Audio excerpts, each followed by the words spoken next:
morning, and thank you for joining this online virtual service of the First Unitarian Church of Alton on this second day of May 2021. My name is Claudia Hall, and I am deeply grateful to be your guest speaker this morning. The First Unitarian Church is a small, lay-led congregation located in Alton, Illinois. Due to the pandemic, the services are currently virtual, and past and future services will be located on the church YouTube page. You can look it up. Hopefully, everybody will get a chance to get back together soon, but until then, we are welcoming everyone to this virtual home of comfort, spirit, justice, and hope. We are Unitarian Universalists.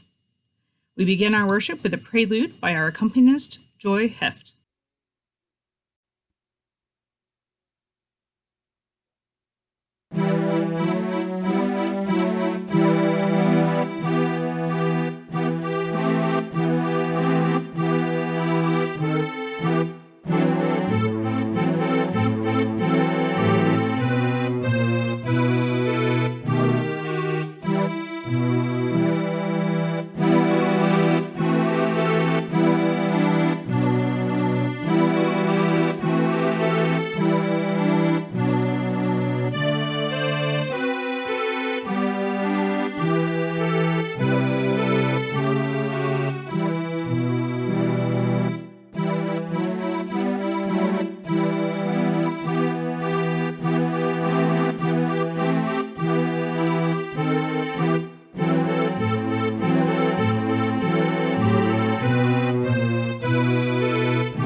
If you have a candle nearby, please join me as we light our candles and recite our unison words for the chalice lighting.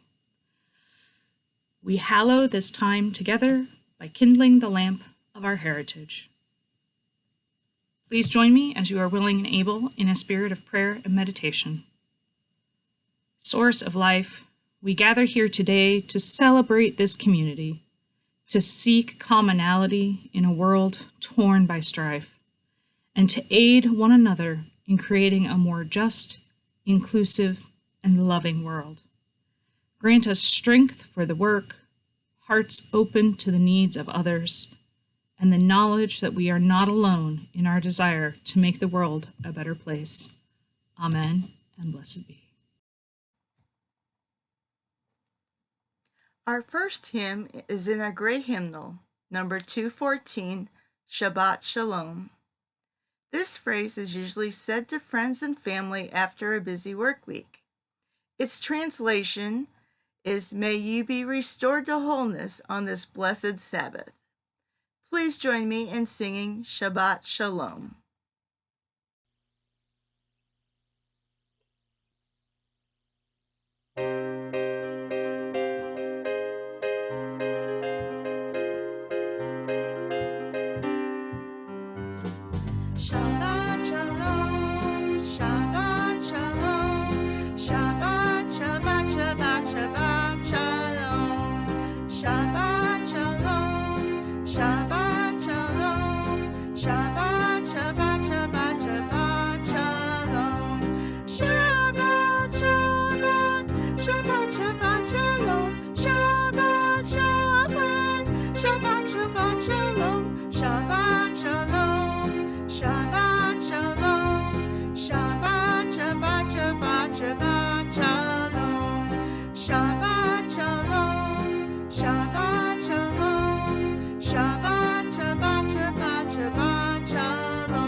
As Unitarian Universalists, one of the core sources that we use to regulate our lives and to give meaning to our spiritual journey are the teachings of Judaism, especially the call for social justice first articulated so well by the ancient prophets.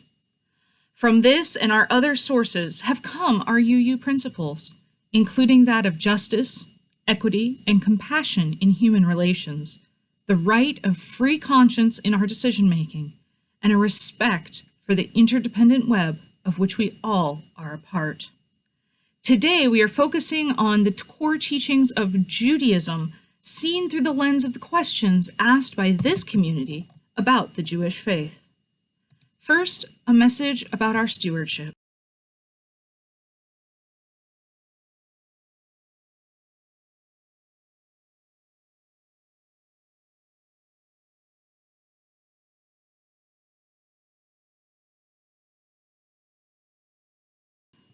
Our reading this morning is a reflection on Judaism's chief value, called Pikuah Nefesh. One of the stereotypes about Jews is that they are people focused on minutiae, labyrinthine religious laws that make no sense in today's world and serve only to separate religiously strict Jews from everybody else. Like many stereotypes, there is a small grain of truth in this, although it is taken to extremes. Certainly, there are Jewish people who choose to live apart from the world, focused on retaining a way of life that is more reflective of 19th century Europe than anything discussed in the Bible. Yet, like their Christian counterparts, the Amish and Mennonites, these Jews are in the minority of Jewish people. If there is one thing that people should take away from today about Judaism, it is that all of life is a series of sacred obligations known as mitzvot, that are choices which affirm and support life. The ancient rabbis were clear that all the things the Bible commands us to live by is to live by, not die by. Often, and unfortunately in our society, many TV shows, books, and other forms of media use Jews as a scapegoat to protest changes in medicine, science, and other fields. And as one example, there was a medical drama in which an Orthodox person supposedly refused a transplant because it came from a pig. This is not even remotely correct, and their attempt at drama denigrated this ancient religion. In the Jewish Bible, the ancient interpretation of this, called the Talmud, and even modern interpretations agree that the chief Jewish value is Pikuah Nefesh, to save life. All other things, including religious obligations about eating, practice, and other things, are all discarded when life is at stake. What determines whether life is or is not at stake includes not only physical health, but mental and emotional health as well. This is something that UUs can agree with. May all we do today in this learning and every day in our lives be in support of life, our own, and all who inhabit this planet with us.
Good morning, everyone.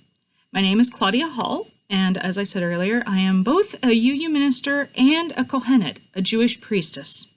Today, I've come here to discuss Judaism, and specifically to answer the questions that people at Alton First had about this little-known religion. To begin, I want to say that Judaism, although it is one of the foremost of the world's religions, is actually one of the smallest. Usually it is less than 2% of the population of any given country, and often far less than that. The only country in the world in which Jews are the majority is the country of Israel, and even that has a great diversity among its peoples. Yet from this tiny religious background comes some of the greatest scientists, doctors, and philosophers throughout history. Part of this is because Judaism encourages lifelong learning, questioning everything, and continuously seeking to improve the world. These are all values which resonate both in the scientific fields and also with our UU faith. In fact, the main theological idea in Judaism is that all of these obligations, these sacred tasks that are called mitzvot in Hebrew, these are religious and ethical obligations of the religion. These are things that we are doing to finish and improve creation. The Jewish idea is not that God made a perfect static world that we somehow destroyed. The Jewish idea of creation is that God created something that was very good and then gave it to us to complete. Much like any good parent might start a project or help their child in a difficult part of learning, but then allow the child to continue and finish the project, God has done that with the world. The idea is that we as human beings engage in deliberate, positive activities in the world, and by doing so, we make it even better. The ethical obligations of Jewish faith create a just and harmonious world, while the religious obligations are supposed to instill in us and nurture in us a spirituality that continuously desires an ever deeper ethical engagement. Perhaps one of the most unusual things about Judaism, and something that confuses a lot of people, is that it isn't just one thing. Most of us in America are used to the idea of a religion or an ethnicity or a culture, or a group sharing a language. Judaism, however, is all of that and more. To begin, most Jews are born that way. In this respect, Jews and Jewishness is much like being Latinx or Hispanic or any one of a number of ethnicities that can be further subdivided based on one's location in the world. But Jews can also be made. I myself converted to Judaism, meaning I became a member of the Jewish people, and in doing so, the Jewish tradition teaches that it is though I had always been born that way. This is a very curious holdover from thousands of years ago, when your citizenship, your religion, your ethnicity, and your culture were all the same thing. Jews are incredibly diverse as a people, inhabiting almost every country on the planet. So one thing that you do need to know is that almost anything that can be said about the Jews or Judaism or Jewish people actually has a lot of exceptions. Mordecai Kaplan, who founded a branch of Judaism called Reconstructionist or Reconstructing Judaism, said that Judaism was a civilization composed of all the things that make a civilization happen. So there are actually a lot of different ways to be Jewish, and those ways have changed over the thousands of years of Jewish history. I could, of course, spend months and years even talking about the complexity of Judaism, but rather than get into the weeds and not answer people's questions, I really did want to focus on the things that people at Alton were curious about. I got several questions from you all. Thank you so much for sharing those with me. And most of them got to be condensed down to 3 things, which is pretty excellent when it comes to making a sermon. First, I'm going to talk about Judaism's many branches and groups. Second, I will tackle the peculiarities of this thing called kosher food. And finally, I'm going to deal with head-on the big question that most non-Jews ask and that virtually no Jew cares about. Why isn't Jesus the Messiah? So first up, the Jewish family tree. In the early Bronze Age, a group of people became known as the Israelites, and their land was Israel. This was pretty typical of ancient Near Eastern religious groups. They believed that they had a national God who supported their people and kept them safe. Then, when one nation conquered another, the conquered people would switch to the better, stronger God. This happened constantly throughout the ancient world, and it kept happening until after Christianity, Buddhism, and Islam more or less conquered the world. There was one known exception to this, one stubborn group of people who refused to believe that their God was inferior, choosing instead, when their country was overrun and their religious life and cultural life destroyed, they chose instead to believe that their God was punishing them for their failures. Now, I absolutely believe that that theology is problematic, but it allowed the ancient Jews to do something that no other group before or since has done, which is to be a conquered and dislocated people who kept their religion intact on their own terms. They did this by going from being people of the land with a central temple cult to being people of the book. In fact, the Torah as we know it today was probably written, or at least in most ways compiled, during the first of their exiles from the land called Israel. They had a hope for someone to save them, to take them out of their exile, and to return them to the land. This is the first time that the idea of a Messiah, a chosen person of God, who would rescue the people of Israel, comes into being. Put a pin in that, more coming up later. So when the people of Israel got out of exile from Babylon, they went back to the land of Israel, they rebuilt the temple, and they did what all religions did back then, which was to continue to use this place for animal and plant sacrifices. Most of the original Torah text is about proper temple ritual. Now, fast forward about 600 more years, and the Jews had gone through a period of time where they got the land back and then lost it several different times, most recently to the Romans. The Romans gave the Jews a lot of concessions, allowing them to have their Sabbath and allowing them to have their temple practices in order to keep what they called the Pax Romana, the peace of Rome. Unfortunately, there were lots of people in that time who thought that the Romans were still oppressive overseers, which they were, and so those people prayed for a Messiah to come and save them from the Romans. There were many different revolts and many different people who tried to kick out the Romans from Israel. In 70 CE specifically, there was a failed revolt and the Romans destroyed the temple.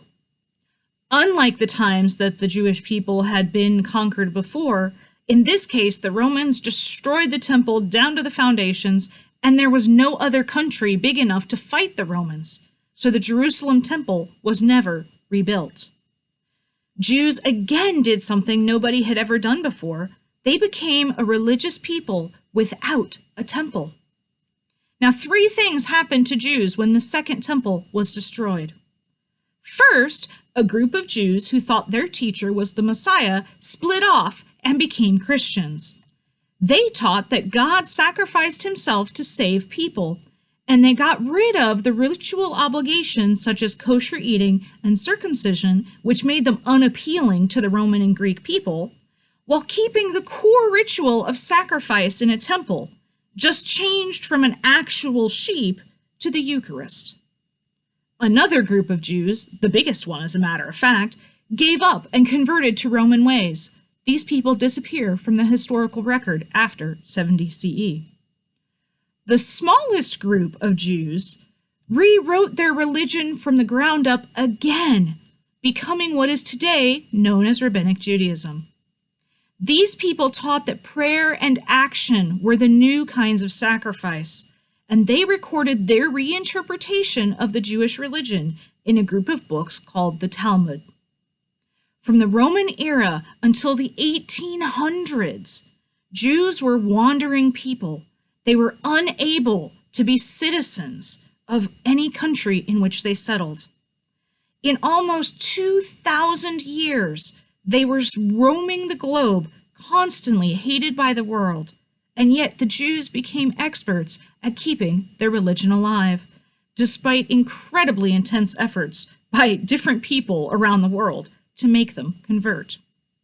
There were three main branches of Judaism during this time. There were the Ashkenazi, or Germanic Slavic Jews, mostly in Europe and in Eastern areas, mostly in the Christian areas of the world. There were the Sephardic Jews, who lived in the Islamic world of Spain and northern Africa. And there were the Mizrahi Jews, who lived in Israel itself all the way over into Asia. However, after this 1,800 years of being a wandering people, during the Enlightenment era, some countries began to allow Jews to become citizens, and the Jews had to adapt yet again to a changing world. It is one thing to have odd eating rules when everyone is just like you. But once you can move anywhere in the country and be just like anyone else, what things do you want to keep doing and what things do you want to get rid of? This question of what to keep and what to get rid of led to the different Jewish groups that exist today. The largest group of Jews in the world today by far are secular or cultural Jews. These are people who are ethnically Jewish, but may or may not participate in any of the religious things that go into the religion of Judaism. The next largest group around the world are Reform Jews, who maintain the ethical obligations of Judaism apply to everyone, but who allow a very large flexibility in the practice of the religious obligations. Now, the Reform movement of the 1800s really did throw out the baby with the bathwater. They were so eager to become full citizens that they got rid of almost all of the things that made Jews distinct as opposed to Protestants. The Reform movement of the 1800s caused a revolt by a group who wanted to keep all the traditional ways of Judaism. These people came to be known as the Orthodox, the people who wanted to keep it the way it was. The very strictest of the strict became known as Haredi Jews, who are known today by their dress and their looks. They're the people with the great big top hats and the curls on the side of their face. The men have very large beards, and the women dress very, very conservatively. In the middle were folks who wanted to keep many of their traditional obligations, but who wanted to flex more than the Orthodox. These people became known as conservative Jews. Ironic, because they're actually middle of the road. Finally, the smallest of the major groups in Judaism is the Reconstructionist Jews. They have the theology and the philosophy of secular or Reform Jews, but they still keep most of the religious practices. They just reimagine them. There are also a lot of other groups in Judaism that cross denominational lines, such as Hillel, a college-based program, and Kohenet, which is a new clergy program that specializes in earth-based, feminist Jewish practice. Many Jews, in fact, affiliate with more than one of these groups.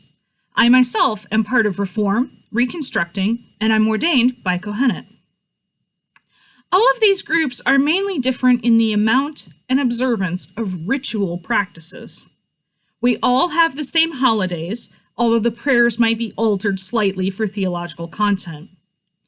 One area where Jews differ more than any other is in eating. So a small word about kosher here.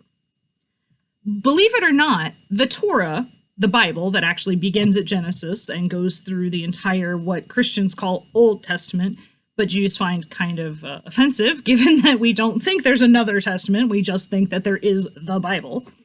So the Torah, which is specifically the first 5 books of the Bible, but it also refers to all of Jewish teaching. So there's a lot of flexibility in how the word is used. It just means teaching. The Torah is clear that humans should be vegetarians. This is stated right out in Genesis 1, the very beginning of the book. Eating other living beings is more of a concession to people not being good at being vegetarian than anything else. Because of that, there are extra religious rules in place around the eating of meat. All vegetables, fruit, and dairy products are just fine. There's no rules or limitations put on them. It is only meat that has all these incredible layers of religious rules and rulings. Now, most of these are interpretations of interpretations of interpretations. For example, there's a couple of basic rules in the Torah about the eating of meat. Certain animals can be eaten, other ones are not allowed. Meat cannot have blood still in it, it needs to be drained. Animals must be killed quickly and without suffering. And there's a few rules that are clear in terms of what the text actually says, but that are missing cultural explanations, such as the very famous rule, don't boil a goat in its mother's milk. This comes from Exodus and is repeated in the book of Deuteronomy. And many scholars today think that it was referring to a very specific ritual that a different people did to a different god. However, many of these rules, as they existed in ancient temple times, had to be interpreted out of context centuries later. After the destruction of the Second Temple, all the rituals of Jewish life moved into the home or the study hall, called a synagogue. This meant that instead of going and making a sacrifice of an animal or plants at the temple to get right with God, you instead did things in your everyday life to bring the world closer to God's intentions for humanity. These rules or obligations were said to be helping us create a world worthy of God's presence. Because the Jewish people did not want to break God's rules, there's this idea that whenever we don't understand something, we should continue to build what they call a fence around Torah. A really great example of this is so people went from being told not to do something very, very specific, do not boil a baby goat in its mother's milk, to trying to figure out what that actually meant centuries later and how not to mess it up. Over time, the rules about this became so complicated that kosher became a watchword for something being approved by the strictest of standards. Some Jews take this so far that they actually have multiple kitchens or multiple sets of dishes so that meat and dairy are never even in the same room or on the same plate.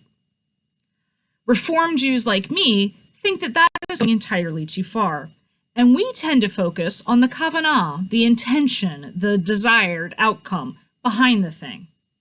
So for me, as an example, what is important is not necessarily the ancient rules or the ways they've been interpreted over time, but what is important for me is the fact that Judaism teaches I need to eat ethically. So I try as much as possible to eat vegetarian. I try to buy local farmers' produce. I try to make sure that the farmers are treating their workers and other people involved in ways that are beneficial to all the people. I try to find things that are either organic or done in such a way that they're less harmful to the planet that we live on. Now, to make this even more complicated is that although the rules in the Talmud are pretty simple and laid out in such a way that most people can understand them, many Jews see it as an obligation for themselves and they keep sort of kosher. And what sort of means can be different for every single person. One person perhaps just never eats pork. Maybe another person will eat ham on occasion but won't eat shellfish. Maybe yet another person won't do dairy and meat together but might eat any of them separately. If you don't know and you're wanting to invite someone over who is Jewish, just ask. And if you can't ask for whatever reason, go vegetarian and you'll usually be fine. So to start, we've covered all these Jewish groups, from the ancient distinction of Ashkenazi and Mizrahi and Sephardic to the modern distinctions of Reform all the way to Haredi Jews. And we've talked about how Jewish ideas around food and how the keeping of food rules creates a culture and a way of being together for a particular group. But one question that Jews have had to deal with for over 2,000 years, and that unites more Jews than anything else, is the idea of Jesus. Now, you can ask a Haredi Jew and you can ask a Reform Jew, and they will probably disagree on scripture, on the position of women, on what you should eat and how you should eat it, on which things are obligatory and which things are optional. But both of them will absolutely be convinced that Jesus is not the Messiah. So why is that? Well, first and foremost, I should point out here that Judaism existed before Jesus. And I remind people on a frequent basis that Jesus himself was always a Jew. He was never a Christian. Jews don't think about this a lot. It's really not a question that gets asked in Jewish circles or that gets batted around when you're in religious circle with different Jewish people. But non-Jews ask it all the time, and it's definitely a question in majority Christian countries like the USA. So to end up our sermon today, I want to give you a super fast rundown on why Jesus does not make the cut, at least from a Jewish point of view. First and foremost, this idea of a Messiah comes from the prophets. The prophets were people who lived in ancient Israel, and they spoke about the need to have a social and ethical way of life that was equal to or greater than importance of the ritual or the cultic obligations.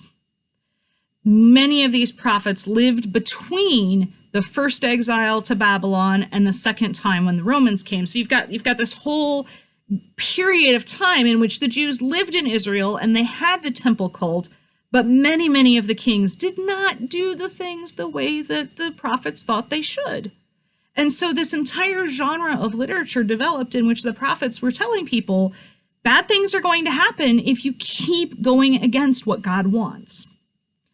When the bad thing finally happened and all of the leadership of Israel was carted off to Babylon, another group of prophets came in and said, it's okay, God has not abandoned us, we can return to the land, and in some future time, we will actually be able to have this wonderful era in which God will anoint a king for us who will make everything better. This anointed one, the Hebrew word is Moshiach, usually gets translated Messiah, he has to meet the following criteria. And first of all, it doesn't have to be a he. The word's kind of ambiguous.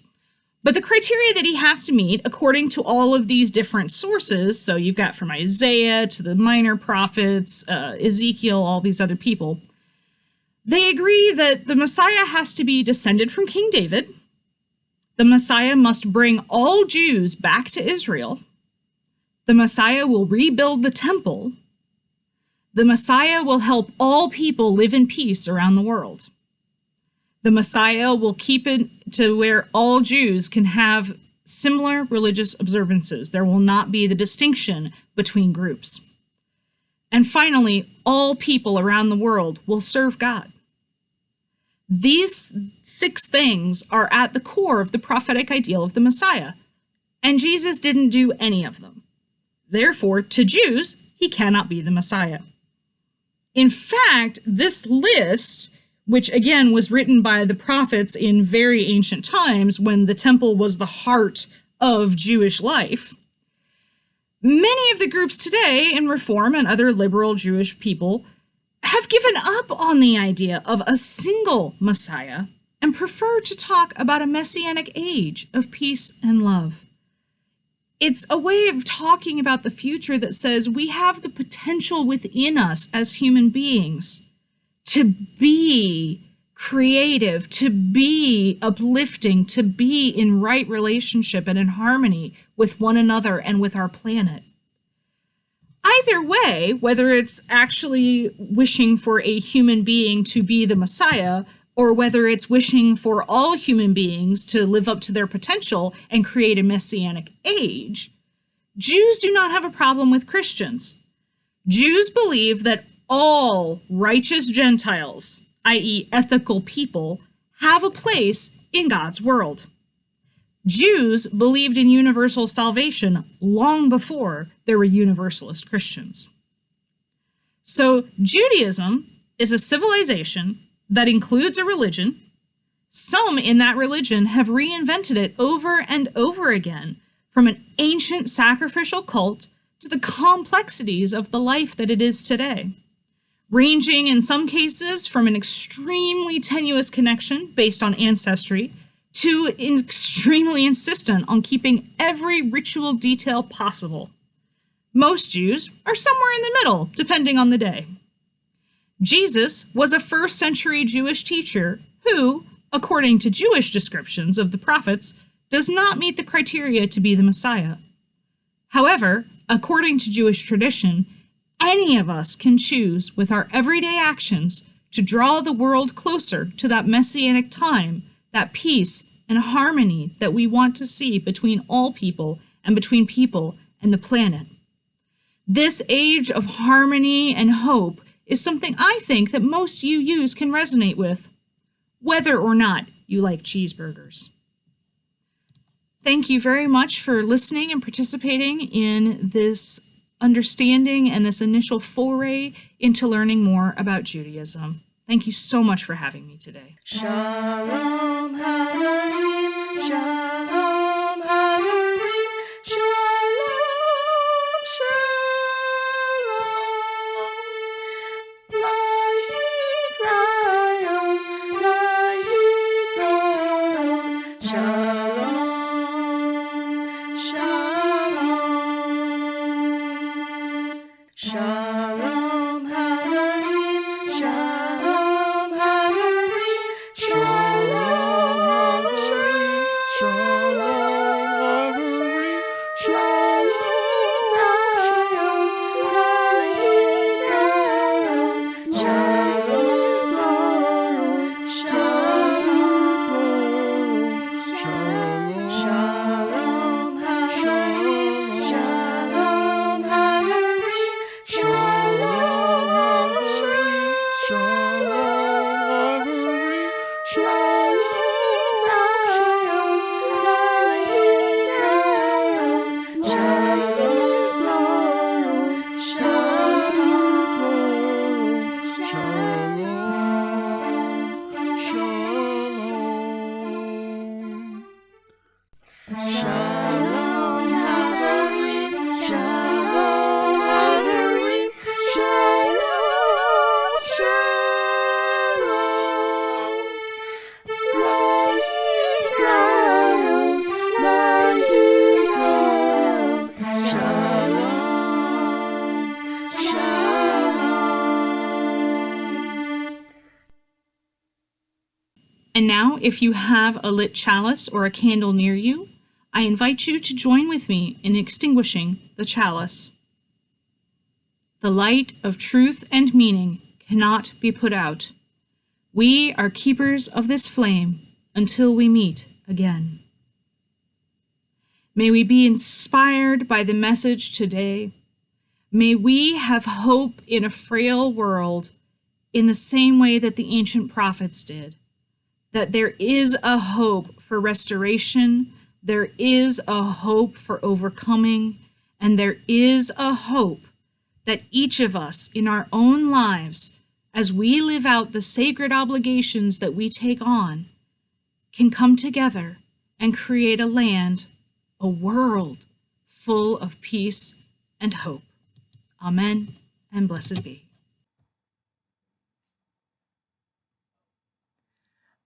Keyloheynu is translated to "There is none like our God."